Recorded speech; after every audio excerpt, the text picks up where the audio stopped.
Iyi ni inkuru y'incamugongo ku banyarwanda muri rusange ndetse n'igihugu cy'u Rwanda muri rusange, nyuma yo kubura umuntu w'ingirakamaro kandi ukunda igihugu cy'u Rwanda ndetse wanagikoreye imirimo myinshi mu buryo bugaragara kandi tukaba natwe tumuzirikana.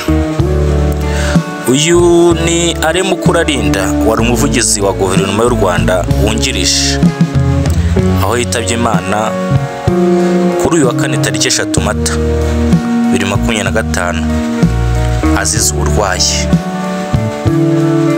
Uyu Alain Mukurarinda bikaba bivugwa ko yazize indwara ya stroke yo guturika tw'udutsi tujyana amaraso ku bwonko. Akenshi iyi ndwara ikaba iterwa n'umunaniro ukabije. Mukurarinda wamenyekanye ku izina rya Alain Muku yakoreshaga mu buhanzi, yaguwe mu bitaro byitiriwe Umwami Faisal. Amakuru avuga ko yazize uburwayi bwa stroke.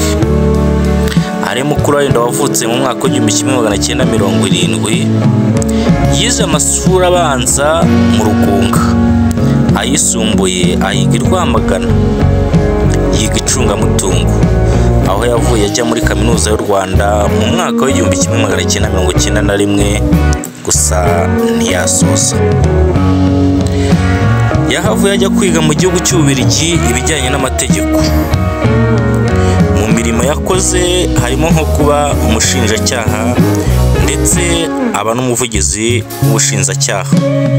Yaburanye imanza zikomeye zirimo n'iz'abakoze ibyaha bya jenoside yakorewe Abatutsi mu mwaka w'1994.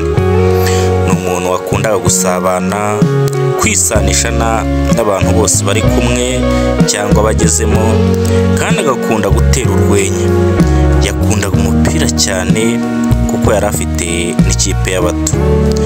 Abenshi ntibari babizi, ariko ni nawe wahimbye indirimbo ikipe y'igihugu Amavubi yitwa Tsinda Batsinde, ndetse yaririmbye n'izindi zakunzwe n'amakipe atandukanye, harimo niyo yahimbiye ikipe ya Kiyovu Sport.